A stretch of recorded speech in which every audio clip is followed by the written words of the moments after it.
बोले भारत में हमारी टीम आ पहुंची है भारत के खूबसूरत तटीय शहर गोवा में, और हम दिखाएंगे कि गोवा के किस तरह के मुद्दे हैं, यहाँ के युवा अपने जो उम्मीदवार हैं उनसे किस तरह की उम्मीद रखते हैं, आने वाले समय में किस तरह का गोवा देखना चाहते हैं। गोवा में 3 जो पॉलिटिकल पार्टियां हैं वो मुख्य मुकाबले में हैं, भारतीय जनता पार्टी, कांग्रेस और इसके अलावा revolutionary Goans party.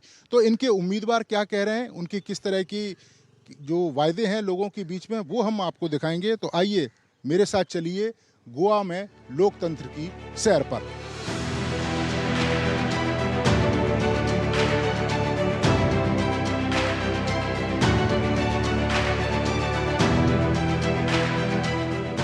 Congress party Goa की दोनों सीटों को जीतने के लिए जी तोड़ कोशिश कर रही है। इस समय उत्तर गोवा से कांग्रेस पार्टी के उम्मीदवार रमाकांत जी इस समय हमारे साथ हैं, जो डोर टू डोर कैंपेन कर रहे हैं। सर, भारतीय जनता पार्टी के पास ये ज़्यादातर समय सीट रही है, इस बार उत्तर गोवा की जनता क्या कह रही है? यही बात है कि इनकम्बेंसी फैक्टर तो बड़ा फैक्टर है। 25 इयर्स यहाँ के अपने जो हमारे दोस्त जो है तो एमपी रहे हैं, लेकिन उनकी जो रिपोर्ट कार्ड है इट्स अ ब्लैंक कार्ड। और लोग यही पूछ रहे हैं कि ऐसे ब्लैंक कार्ड जिसके पास है 25 ईयर की, ऐसे आदमी को फिर क्यों भेजे उन्हें विश्रांति ले ले। आदमी पार्लियामेंट में आने जाने में बहुत कोशिश की है इन लोगों ने। तो इस बार कांग्रेस ये हर एक वोटर का मुंह से निकलने वाला लफ्ज़ है। आप अगर सांसद बनते हैं तो किन इश्यूज को आप प्रायोरिटी पे पूरा करेंगे? बहुत सारे इश्यूज हमारे सामने हैं। इश्यूज हैं गोवा की आइडेंटिटी बचाना, इश्यूज है गोवा की ज़मीन बचाना, इश्यूज है गोवा के बच्चों के लिए उनकी फ्यूचर की कुछ योजना बनाना, हमारी नदियाँ बचाना। हमारी महादई रिवर चोरी हो गई है इसकी, और हमारे एमपी ने दिल्ली में होकर भी, पावर होकर भी कभी इसके बारे में कुछ सोचा नहीं, कुछ बोले नहीं कभी।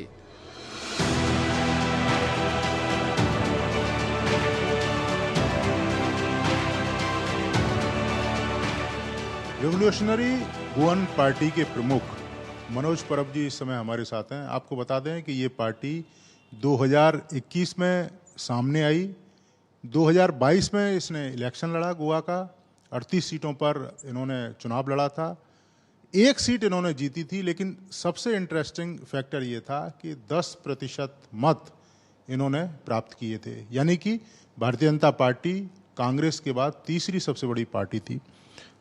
मनोज जी, इस बार भी आप चुनाव लड़ रहे हैं। पिछली बार 38 सीटों पर चुनाव लड़ा लेकिन 1 विधायक जीता, इस बार क्या आपको उम्मीद है? ये बार हम दोनों सीट कंटेस्ट कर रहे हैं, उत्तर गोवा और दक्षिण गोवा, और हमको पूरा गारंटी है कि दोनों सीट आरजी जीतेंगी, क्योंकि ये जो नेशनल पार्टी का जो पॉलिटिक्स है जिसमें गोवा को एक 3rd ग्रेड ट्रीटमेंट दिया जा रहा है, गोवा के लोगों को 3rd ग्रेड ट्रीटमेंट दिया जा रहा है नेशनल पार्टी की तरफ से, और जो भी जुमलेबाजी हो रही है इससे लोग अभी पक गए हैं। क्योंकि गोवान्स जो भी गोवा के लोग हैं उनका खुद का आइडेंटिटी क्राइसिस हो रहा है, उनका पॉवर्टी में जा रहे हैं। अच्छा, किस तरह के इश्यूज हैं आपको और किन इश्यूज को लेकर आप जनता के बीच में जा रहे हैं? या पहले तो महादई रिवर का इशू है जो कर्नाटक में डाइवर्जन हो रहा है। दूसरा है गोवा का जो यूथ है उनको जो आज अनएम्प्लॉयमेंट में जो गोवा का रेशो है परसेंटेज, वो 2nd नंबर पे आता है। तो इसमें गोवा के जो भी सेंट्रल गवर्नमेंट जॉब्स रहते हैं, गोवा में जो भी एस्टेब्लिशमेंट है, उनका गोवा के बच्चों को, गोवा के यूथ को वो जॉब देना हमारा राइट बनता है, और उनके लिए आवाज़ उठाना हमारा राइट बनता है। तो हम उनके लिए आवाज़ उठाएंगे।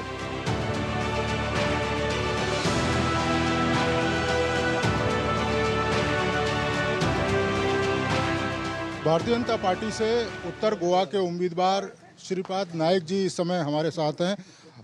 नायक जी, किन इश्यूज को लेकर आप गोवा के जो लोग हैं उनके बीच में जा रहे हैं? इशू ऐसे को इशू तो छोटे मोटे होते हैं, वो राज्य सरकार देख रही है। जो सेंटर का जो योगदान यहाँ चाहिए विकास के इशू है, नहीं ओनली विकास डेवलपमेंट, वो तो कई सालों से कर ही रहे हैं, उसका कोई सवाल नहीं है। मोदी जी ने जिस तरह से गोवा को मदद की है, करोड़ों रुपए विकास के लिए दे दिए हैं, और वो जो पूरा करने के इसमें हम जा रहे हैं। और जब सरकार आएगी तो जो कुछ है बाकी है वो सब भी हो जाएगा। बस कांग्रेस पार्टी ये कह रही है कि लगातार 5 साल से भारतीय जनता पार्टी यहाँ पर है, तो इस बार एंटी इनकम्बेंसी का फ़ायदा कांग्रेस को मिलेगा, कांग्रेस ये कह रही है। एंटी इनकम्बेंसी का तो सवाल ही नहीं है। लोग जानते हैं पिछले 10 सालों का विकास और इस 10 सालों का विकास यही तो दिखाता है। यहाँ इनकम्बेंसी होता तो मोदी सरकार डबल नहीं आती। मैं जैसे सामान्य कार्यकर्ता 5 बार कंटिन्यूस नहीं आ सकता, गोवा की सरकार 3 बार नहीं आ सकती, तो इनकम्बेंसी का यहाँ सवाल नहीं। चलिए धन्यवाद। तो ये देखा आपने कि श्रीपाद नायक जी जो भारतीय जनता पार्टी के उत्तर गोवा से उम्मीदवार हैं, जो बता रहे हैं कि किन किन मुद्दों को लेकर वो जनता के बीच में जा रहे हैं। तो ये तो थे उम्मीदवारों की बात। इन उम्मीदवारों के वायदों पर गोवा की जनता क्या कह रही है, आइए अब जनता की आवाज़ आपको सीधी सुनवाते हैं।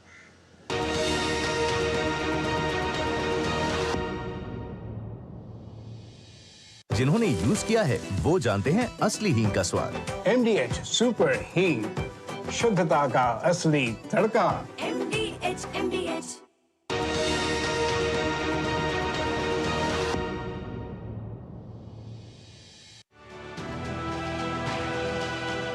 अभी आप देख रहे हैं कि इलेक्शन चल रहा है। आप लोग किस तरह का गोवा भविष्य में देखना चाहते हैं, और एज ए यूथ आप लोगों के किस तरह के इश्यूज़ हैं यहाँ पे? गोवा जो है वो एक टूरिस्ट डेस्टिनेशन है। पिछले 50 साल से हम टूरिस्ट को केटर करते आ रहे हैं। यहाँ से हम यहाँ पे हमेशा से एक इंफ्रास्ट्रक्चर का बैकड्रॉप रहा है, क्योंकि गोवा जो है वो गोद में पड़ता है अपने वेस्टर्न घाट्स के। तो जहाँ पे मैन्युफैक्चरिंग हो रही थी, जैसे आपके कोल्हापुर, आपके बेलगाम एरिया, जहाँ से मैन्युफैक्चरिंग प्रोडक्ट हो रहे थे, वो आने में थोड़ी दिक्कत हो रही थी। उसमें 2 लेन की वजह से छोटे ट्रक्स आते थे गोवा में। अभी मोदी सरकार आ गई तो उन्होंने हाईवे नेशनल हाईवे एक्सपांड कर दिया, 4 लेनिंग कर दिया उसको। उसकी वजह से जो फिनिश्ड प्रोडक्ट है गोवा में आसानी से आ सकते हैं। आप लोग क्या चाहते हैं कि मतलब कौन कौन से इश्यूज़ पर बात की जाए, किन किन इशू को हैंडल किया जाए, और ख़ास तौर से हम गोवा की दृष्टि को ध्यान में रख कर देखें? गोवा एक टूरिस्ट डेस्टिनेशन है, तो मेन थिंग हम लोग भी बिजनेस लाइन में है, मतलब we are in hotel industry, we are in restaurant line, everything. So major concern is what आज गोवा में देखेगा तो टूरिस्ट बहुत कम आ रहे, फॉरेन टूरिस्ट। क्यों कम आ रहे हैं? क्योंकि वीज़ा ऑन अराइवल नहीं है। अभी आप बाली में जाएंगे, इंडोनेशिया, थाईलैंड में जाएंगे, वहाँ वो लोग ने वीज़ा ऑन अराइवल है। So more tourist are going to other countries. So there are no foreign tourists which were coming earlier to Goa because our visa fees also are very expensive in India. So they are having a lot of difficulty. That's what the foreigners are telling us. अभी चुनाव भी चल रहा है, political party के लोग भी पहुंच रहे हैं। किस तरह की सरकार चाहते हैं, किस तरह का जनप्रतिनिधि चाहते हैं, और क्या क्या काम करे वो? देखो, गोवा में अभी एडुकेशन सेक्टर में गोवा बहुत पीछे है। जैसे कि एडुकेशन होता है, लेकिन हमारे बच्चों को आज जॉब के लिए एक तो बेंगलोर, मुंबई, गोवा छोड़ के दूसरी जगह जाना पड़ता है, क्योंकि that much of package they don't get over here. तो आईटी इंडस्ट्री आनी चाहिए गोवा में, आईटी हब होना चाहिए गोवा। मेरी तरफ से तो यही है, जो आजकल के नौजवान है, पढ़े लिखे नौजवान हमारे गोवा के लोग ही है जो कि बाहर जाके काम करते हैं। उनको अगर आईटी हब हो जाए तो इससे अच्छा कुछ नहीं है। ये आपने देखा, ये गोवा के लोग हैं और इनके अलग अलग तरह के इश्यूज़ हैं। यूथ हैं, आईटी हब चाहते हैं, बेहतर इंफ्रास्ट्रक्चर चाहते हैं, टूरिस्ट इंडस्ट्री है तो वीज़ा ऑन अराइवल जैसे दूसरे देशों में मिलता है, उस तरह की जो सुविधा है वो यहाँ पर भी रहे, ताकि टूरिस्ट इंडस्ट्री थोड़ी सी और बूम करे और उसका जो फ़ायदा है गोवा के लोगों को मिले। और भी तमाम लोगों से हम बात करेंगे और दिखाएंगे कि गोवा के लोगों के क्या क्या मुद्दे हैं।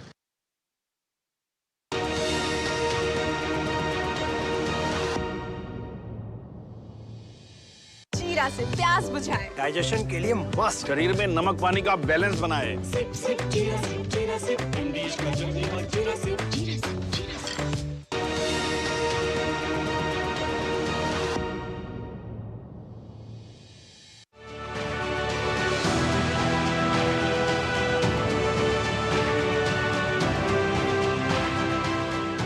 इस समय हम गोवा के मार्केट में हैं, पंजिम में स्थित है ये मार्केट। बड़ी संख्या में जो लोग हैं यहाँ पर पहुँचते हैं। देखिए मैडम कि इलेक्शन भी चल रहा है और जो लोग हैं पॉलिटिकल पार्टी के लोग आप लोगों के बीच में भी आ रहे हैं, किस तरह का गोवा देखना चाहते हैं, किस तरह के इश्यूज हैं इस गोवा के अंदर? See, the biggest problem in Goa is the mining problem. Mining has been stopped. Second problem is we have a coal hub that is in Vasco. And as far as political this is concerned, I don't know much about it, but as far as people are concerned, this election, I feel when I go in the market everywhere and when we ask others, they say we want a change. As far as I am concerned, I will go for a person who is non-corrupt and who will take care of the issues of Goa. आप future में गोवा कैसा देखना चाहते हैं?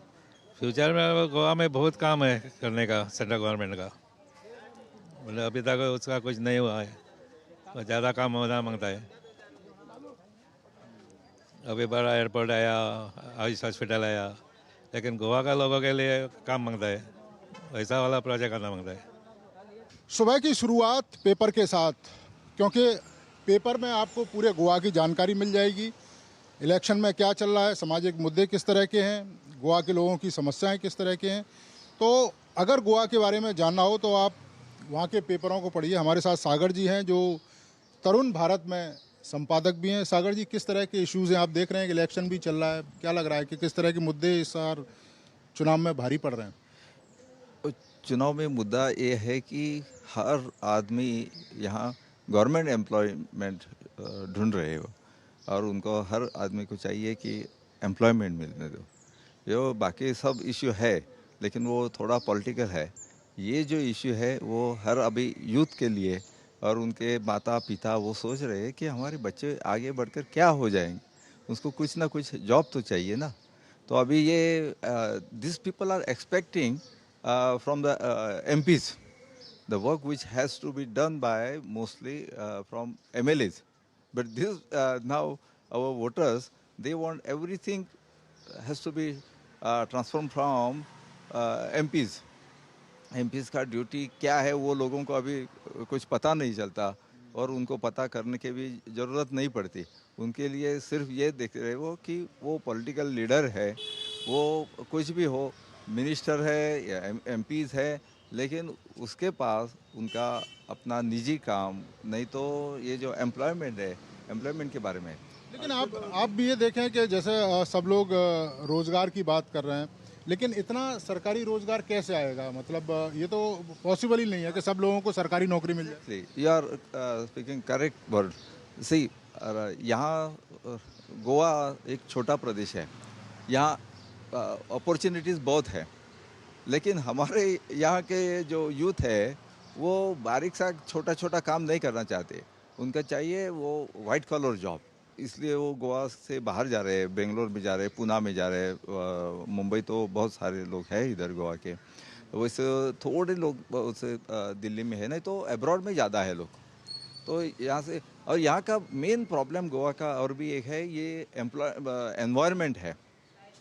Environment protect कैसा करने का, ये सब लोगों के सामने बहुत सारा प्रॉब्लम हो रहा है। देखो अभी दिल्ली से बहुत सारे ज़्यादा से ज़्यादा लोग गोवा में आ रहे हैं, वो और गोवा का जो ज़मीन है उसके ऊपर उनका कब्जा है। अभी जो ज़्यादा से ज़्यादा ये लोग यहाँ ज़मीन खरीद कर रहे हैं और बिल्डिंग्स बना रहे हैं।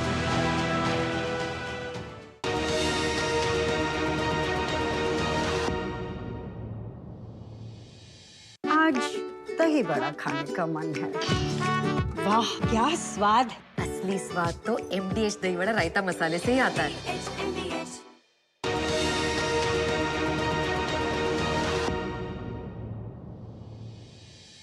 अगर आप सी फूड के शौकीन हैं तो गोवा आपके लिए बेहतरीन जगह है।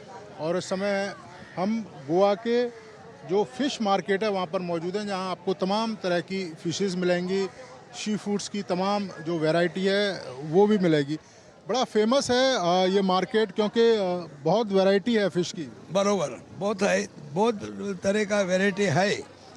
पहला क्या होता था, पहला हमारा सब गोवा का इधर फिश मार्केट में बैठता था। अभी गोवा वाला एक भी मिलेगा नहीं, ऐसा थोड़ा गिनने को मिलेगा। कितना है, 4, 5, 6। पहला पूरा गोवा वाला इधर फिश बेचता था। किस तरह का गोवा देखना चाहते हैं फ्यूचर में? गोवा कैसा होना चाहिए? देखो पहले का गोवा देखा मैं, अभी हमारा 85 हुआ उम्र, हमें अभी का भी देखता है। अभी प्रोग्रेस बहुत हुआ। फिर ये गार्बेज ये है ना, इसका प्रॉब्लम जीरो, बहुत गार्बेज होता है। ऐसा गार्बेज का प्रॉब्लम किसके पास नहीं होता है सॉल्व करने को। ये मतलब एक बड़ा प्रॉब्लम है गार्बेज, बहुत प्रॉब्लम है। प्रोग्रेस खूब हुआ, बहुत हुआ, फिर ये नहीं होएगा। ये जब होता है तब गोवा का थोड़ा ये शांति मिलेगा, नहीं तो ये है ना गार्बेज का प्रॉब्लम एकदम डेंजर। हमारा भी रेस्टोरेंट है, हमको भी मालूम है हमको कितना प्रॉब्लम होता है, वो हमको मालूम है। तो ये आपने देखा कि जो गोवा के लोग हैं जो बता रहे थे कि जो गार्बेज है एक बड़ा इशू है और ये लोग चाहते हैं कि जो गार्बेज की जो समस्या है वो दूर होनी चाहिए और ये एक बड़ा मेजर इशू है चुनावों में, यहाँ के लोगों का ये मानना है। कुछ और लोगों से भी बात करेंगे, उनके भी तथ्य और उनके भी मुद्दे आप तक पहुँचाएंगे।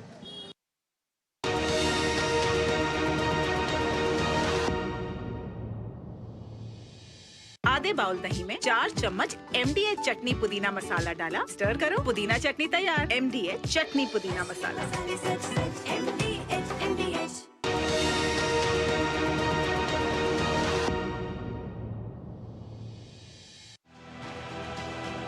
दोपहर का समय है। अब गोवा के लोग या तो आपको घरों में मिलेंगे या फिर रेस्टोरेंट में खाना खाते हुए, क्योंकि यहाँ का कल्चर है, लोग रेस्टोरेंट में दोपहर का खाना पसंद करते हैं। और ऐसे ही एक रेस्टोरेंट में हम पहुँचे हैं और कहा जाता है कि ये बड़ा फेमस रेस्टोरेंट है और यहाँ पूर्व मुख्यमंत्री मनोहर पर्रिकर तक चाय पीने के लिए या नाश्ता करने के लिए आते थे। कुछ लोग यहाँ पर बैठे हैं जो खाने का लुत्फ़ उठा रहे हैं और जूस का लुत्फ़ उठा रहे हैं। उन्हीं से बात करते हैं कि किस तरह के इश्यूज़ हैं उनके और किस तरह का जो गोवा है वो देखना चाहते हैं। अगर हम देखें पिछले 5-10 सालों में कितना चेंज गोवा में आया है। अभी आपने भी देखा होगा कि जब आप आए होंगे आपने भी देखा होगा यहाँ बहुत तरक्की हुई है। जो इंफ्रास्ट्रक्चर गोवा में 10 साल पहले था और आज है उसमें ज़मीन आसमान का फ़र्क आया है। एक तो ट्रांसपोर्टेशन, दूसरी जगह है विलेज के रोड, वो पहले भी थे लेकिन अभी जो इंफ्रास्ट्रक्चर हुआ है तो ऐसा लगता है कि आप दूसरे कहीं देशों में चले जाएंगे, ऐसा लगता है। इंफ्रास्ट्रक्चर, ब्रिज हो गए, नेशनल हाईवेज हो गए और उसके साथ साथ बाकी का जो इंफ्रास्ट्रक्चर उनके साथ में आना चाहिए वो भी आ गया, क्योंकि पानी, बाद में इलेक्ट्रॉनिक जो गैजेट्स आते हैं, अभी ब्रॉडबैंड आता है, ये सब उसके साथ ही सब आया है। तो बहुत चेंज हुआ है गोवा में और हो रहा है। और मोदी जी के नेतृत्व में तो यही 10 साल उनके हैं ना, उसी में ज़्यादा चेंजेस आ गए हैं। दूसरा जैसे आप कह रहे हैं कि काफ़ी विकास भी हुआ है, कई लोगों से हमने बात भी की, बोले कि बेरोज़गारी एक बड़ी समस्या है यहाँ की जो दूर होनी चाहिए। नहीं, बेरोज़गारी तो है, वो भी हम लोग मानते हैं, लेकिन कैसी बेरोज़गारी? लोग आप जब पूछेंगे तो बोलेंगे आपको गवर्नमेंट ही सर्विस चाहिए, ऐसी बेरोज़गारी है। यहाँ इंडस्ट्रीज़ है, बाकी के जो कारखाने यानी जो यूनिट्स हैं जो छोटे छोटे, उनमें भी नौकरियां हैं, लेकिन यहाँ का जो यूथ है गोवा का, उनका हर एक का ये है कि मुझे गवर्नमेंट नौकरी चाहिए। गवर्नमेंट नौकरी तो हर एक को नहीं मिल सकती है, ये तो बेसिक है। तो आप अगर अभी जो हमारे पंतप्रधान का जो एक नारा है कि आप स्वावलंबी बन जाओ, आत्मनिर्भर भारत, उसमें भी ज़्यादा करके लोग जा रहे हैं। यंग जो लोग जा रहे हैं उन्होंने भी अपना इंफ्रास्ट्रक्चर करके वो लोगों में भी नौकरी की उपलब्धियाँ हैं। तो ऐसा नहीं है कि बेरोज़गारी है, बेरोज़गारी भी दिखने में दिखते हैं, लेकिन आप कहीं भी जाओ तो देखेंगे कि सब खुशहाल और समृद्धि है। अच्छा, अगर आप जैसे देखते हैं गोवा के अंदर, आपको क्या लगता है कि और कौन कौन से मेजर इश्यूज़ हैं जिन पर बात होनी चाहिए, जिन पर चर्चा होनी चाहिए, पॉलिटिकल पार्टियां उन इश्यूज़ पर बात करें? विषय बोला तो ऐसा कुछ खास नहीं है, क्योंकि गोवा ने पूरा ऑलराउंड डेवलपमेंट देखे। जैसे इन भाई साहब ने बोला कि इट्स नॉट ओनली रोड्स, आप अगर मेडिकल फील्ड में देखेंगे ना, we have one of the best hospitals in the country. आप सुपर स्पेशलिटी हो या अपना गोवा मेडिकल कॉलेज हो, डेंटल हो, again in the field of अपना एजुकेशन हो, we have IIT, NIT and ऐसा कुछ बात करने कुछ खास नहीं है, because I don't think so the opposition has anything speak, because there has been a overall development in Goa. Roads भी देख लीजिए, ब्रिजेस देख लीजिए, आप कुछ भी बोलिए, in every field we are doing better.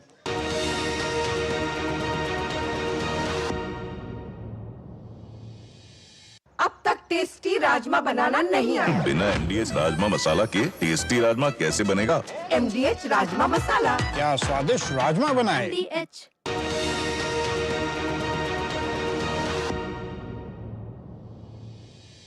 आप जिस रेस्टोरेंट में बैठे हैं, सुनते हैं कि वहाँ पूर्व मुख्यमंत्री मनोहर पर्रिकर भी आते थे, चाय पीते थे। क्या खासियत है इस रेस्टोरेंट की? ऐसा क्या है कि जो पूर्व मुख्यमंत्री को भी यहाँ लाता था?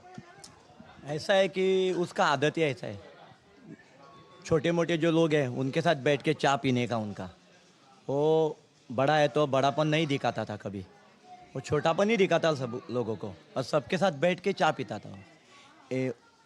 उसके इसमें उसने रिलेशन बढ़ाया था, पैसे का बात नहीं होता इधर, लोग बढ़ाया उसने, इसलिए मनोहर पर्रिकर का इसलिए नाम है यहाँ पर।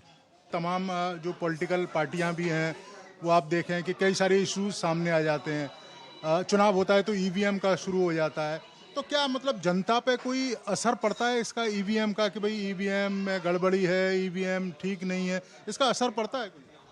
ये खाली कांग्रेस वालों को और जो इंडिया अलायंस है उनको ही पड़ा है। अभी हिमाचल प्रदेश में कांग्रेस सरकार आ गई है, सब पार्टियां चुनाव लड़ रही थी, तो कांग्रेस जीत गई वहाँ पे EVM का ये नहीं बन गया तो वो लोग ही जीत गए। कर्नाटक में BJP भी था, बाकी के कांग्रेस थे, बाकी के लोग थे, कांग्रेस जीत गई। कहाँ है EVM का प्रॉब्लम? EVM का प्रॉब्लम उनको ही है, बाकी के लोगों को नहीं पड़ा है। जब इलेक्शन आए लोग वोटिंग करते हैं, जाते हैं अपने घर पे, ये लोगों का ही सवाल पैदा होता है। अगर BJP जीत गई तो EVM का प्रॉब्लम है, अगर कांग्रेस जीत गई तो EVM का प्रॉब्लम नहीं है, ऐसी बात है। यूथ, अभी देखें कि यूथ का एक बड़ा फैक्टर है चुनाव में, और गोवा का जो यूथ है, गोवा की अगर हम बात करते हैं तो एक बड़ा डेस्टिनेशन भी है, यूथ बहुत संख्या में यहाँ पर आता भी है और बड़ी संख्या में यूथ कम्युनिटी भी यहाँ पर है। तो यूथ के किस तरह के इश्यूज़ हैं, वो कैसा गोवा देखना चाहता है, वो कैसा नेता देखना चाहता है और कैसे कामों को होते हुए देखना चाहता है गोवा के अंदर? यूथ के कैसे इश्यूज है? One is the main issue that youth are facing is currently, as he said, people are only wanting government jobs. पर हमारे यहाँ पे बहुत सारे यूथ ऐसे हैं जो स्टार्टअप पॉलिसी में एंटर करके अपना खुद का एंटरप्रेन्योरशिप से अपना बिजनेस स्टार्ट कर रहे हैं, तो यूथ आगे बढ़ रहा है। अभी वो गवर्नमेंट जॉब का सिर्फ मेंटालिटी जो है वो हट रहा है, क्योंकि मोदी जी ने हमें बताया कि हमें आत्मनिर्भर बनना है, और यहाँ पे भी जो CM है हमारे, वो स्वयं पूर्ण गोवा को आगे बढ़ा रहे हैं। और हमारा सेंट्रल गवर्नमेंट फॉर श्योर हमें गारंटी है कि वो बहुत सेंसिटिव है, रिस्पॉन्सिव और एक्शन ओरिएंटेड है। मतलब क्या कि गवर्नमेंट हमारे लिए हमारा सब कुछ सुनते हैं, वो सिर्फ यूथ के नहीं, महिलाओं का, सबका प्रॉब्लम सुनते हैं और उस पर एक्शन भी लेते हैं। वो ऐसे ही पहला ही गवर्नमेंट है कि उसी टेन्योर में कुछ प्रोजेक्ट स्टार्ट होता है और कंप्लीट होता है। अभी जो कनेक्टिविटी भी बढ़ रही है उससे भी यूथ को बहुत फ़ायदा होता है, क्योंकि हमारी मेन यूनिवर्सिटी जो है वो नॉर्थ गोवा में है, तो साउथ गोवा के लोग यहाँ पे जो ट्रांसपोर्ट के लिए अभी जुआरी ब्रिज बन गया है, बहुत कॉलेजेस हो गए आए हैं, और लीगल फील्ड में तो यहाँ पे ऑल इंडिया इंस्टीट्यूट है, और नया कॉलेज जो है Manohar Parrikar institute of law studies है। फ्यूचर का गोवा आप कैसा देखना चाहते हैं? यहाँ का जो यूथ है वो कैसा गोवा देखना पसंद करेगा फ्यूचर में? अभी जो चालू है, यही अगर डेवलपमेंट आगे बढ़ते रहे तो I am sure that Goa is nowhere going to be left behind to be a metro city for sure. And we also have a confluence of tourism which builds more and more economy, because people are coming from out and looking at our Goa. So for now our Goa has just been promoted with beaches, but अभी trend बढ़ रहा है, क्योंकि अभी लोग infrastructure भी देखने के लिए आते हैं यहाँ पे, तो बहुत सारे टूरिस्ट यहाँ पे जाकर अपने सोशल मीडिया पे जुआरी ब्रिज डालते हैं, अटल सेतु डालते हैं, वो कानकौन का पूरा हाईवे डालते हैं, क्योंकि यहाँ पे इंफ्रास्ट्रक्चर का बहुत डेवलपमेंट हो गया है। अब tourism is not only beaches, it is about also our infrastructure and it's also about the temples. So as he said, temples also have to be promoted and offbeat tourism also has to be promoted, so that this the overall economy of Goa increases with tourism. धन्यवाद। तो ये देखा आपने कि गोवा के लोग हैं जो बता रहे हैं कि किस तरह का गोवा पिछले 5-10 सालों में हुआ है, आने वाले समय में वो गोवा किस तरह के गोवा को देखना चाहते हैं, किस किस तरह के इश्यूज़ गोवा के अंदर हैं और अपने जो नेता हैं उनसे वो क्या चाहते हैं। ऐसे ही गोवा के अलग अलग हिस्सों में हम बात करेंगे अलग अलग लोगों से और जानेंगे कि आखिर उनके किस तरह के इश्यूज़ हैं और किस तरह के मुद्दे हैं।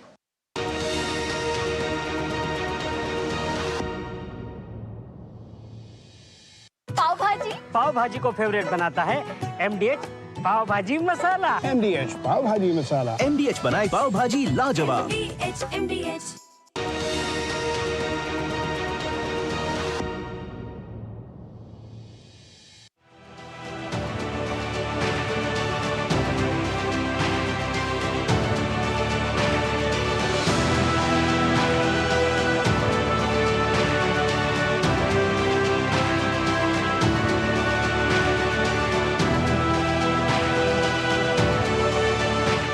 गोवा अपने सैलानियों के लिए भी प्रसिद्ध है। बड़ी संख्या में सैलानी गोवा आते हैं और गोवा की खूबसूरती का नज़ारा लेते हैं। कुछ लोग यहाँ बाहर से आए हैं। अच्छा, गोवा आप लगातार यहाँ पर आते हैं, कितना बदलाव आपको दिख रहा है? हर साल में एक बार से भी आते हैं हम, एक नहीं 5-6 दिन तक हम रहते हैं और अच्छी डेवलपमेंट है। बीजेपी की सरकार में तो भी अच्छी डेवलपमेंट है। अभी हमारे रास्ता रहो या फिर कोई टूरिज्म का पॉइंट रहो, सब अच्छी डेवलपमेंट है आज की तारीख में। तो कितना चेंज दिखाई देता है आज से 5-10 साल पहले जब गोवा आते थे और अब? बहुत चेंज दिखाई देता है, पहले से बहुत चेंज दिखाई देता है, क्योंकि मतलब जो रहने को जब जगह नहीं थी तो अभी होटल वगैरह अच्छे हो गए, रास्ते अच्छे हो गए, जो पुराने जो पॉइंट थे वो डेवलपमेंट किया हुआ है उन्होंने, तो वो भी अच्छा है आज की तारीख में।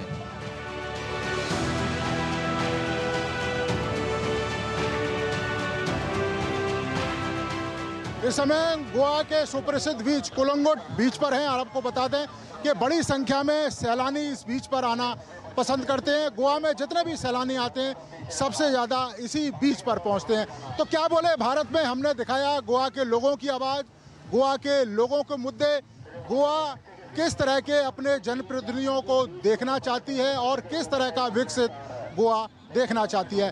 क्या बोले भारत में, देश के किसी दूसरे शहर से वहाँ के लोगों की आवाज़ फिर हम आपको दिखाएंगे। मेरे सहयोगी मोहित उइके और मुझे दीजिए गोवा से इजाज़त। नमस्कार।